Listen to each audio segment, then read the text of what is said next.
The Battle of Antietam comes after both Lee and McClellan had won a battle. With both generals riding a victory, September 17th became a battle of strategy and numbers.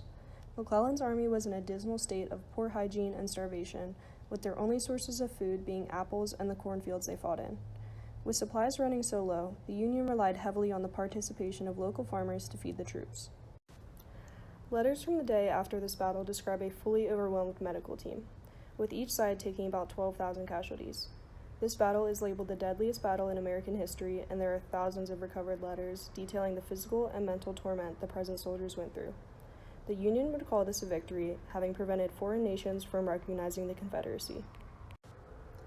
While Union and Confederate soldiers were on different sides of the battle, their reasons for fighting were often similar.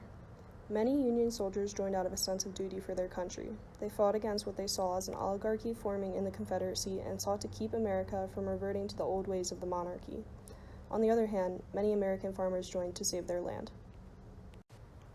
A common misconception that Union soldiers fought righteously to end slavery does in fact hold some truth.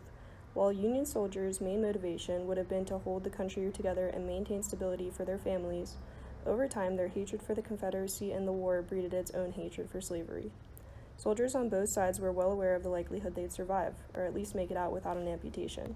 The longer the war raged on, the less tolerant the Union's opinion of slavery became.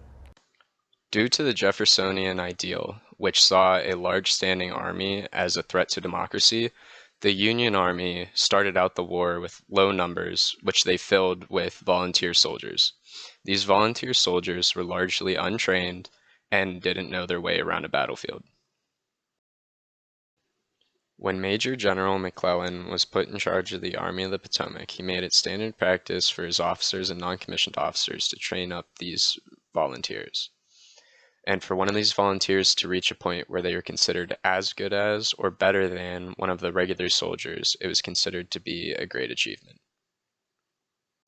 At the onset of the Civil War, not only did the Union need soldiers, it needed officers as well.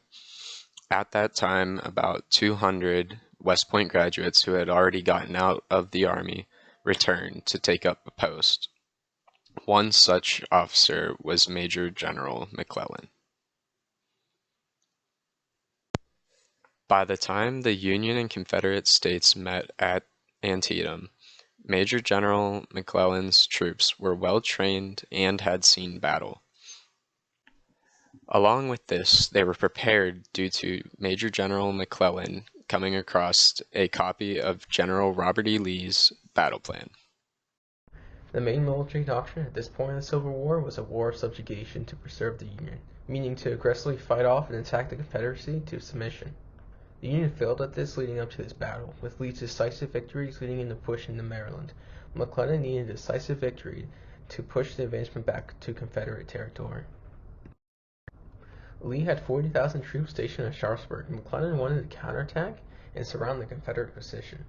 First, by pushing Lee's left flank, right, then head on. The push on Lee's left flank consisted of 3 different waves throughout the early morning. Though badly beaten, the Confederates, led by Stonewall Jackson, were able to hold the flank at Dunkirk Church. By mid-morning, near the end of the Battle of Dunkirk Church, some of General Sumner's men focused an assault at Sumter Road, near the middle of the battlefield. Though they had more men, the Confederates had more experience, which led to one of the bloodiest victories, costing 1,700 Union lives. There were no follow-ups to this successful result, and it led to an eventual retreat.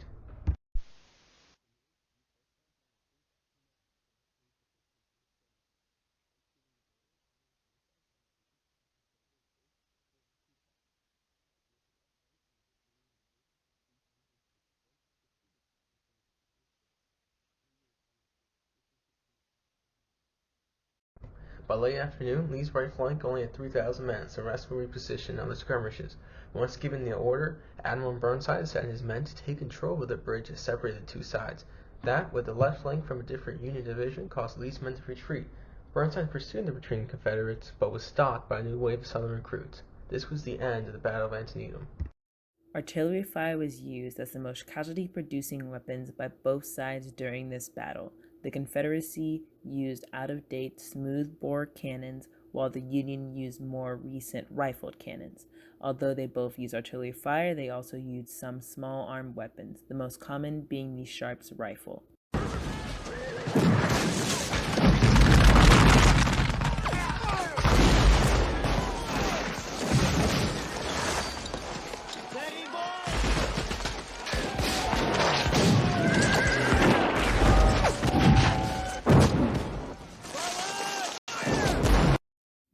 Union forces were made out of a combination of two armies, the Army of Potomac and the Army of Virginia. These two forces included 6 infantry corps and a total of 87,164 soldiers. This was the first field army level engagement upon Union soil.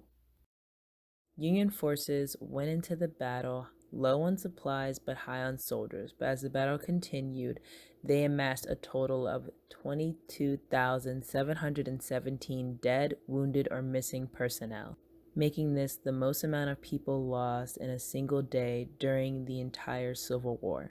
One of the main reasons for this mass loss of life was due to the Confederacy targeting Union leadership. Without their leadership, the army scattered and had to be regathered under new leadership multiple times. While they were scattered, there was no means of communication between the Union and their soldiers, leading to them becoming easy artillery targets for the Confederacy. Geography played a key role in the Battle of Antietam. The battle was in Sharpsburg, Maryland, and was concentrated in the Miller's cornfield and West Woods. The cornfield provided concealment, while the woods provided both cover and concealment for both forces.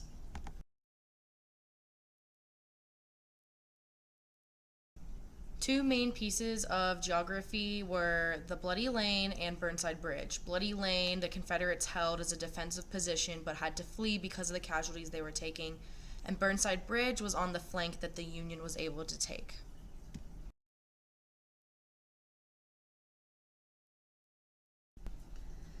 If the Union had taken a less cautious approach, then they would have been able to split up the Confederate forces. But starting the battle, the Confederates had all of the high ground and defensive positions, so the Union had to work harder to drive them out.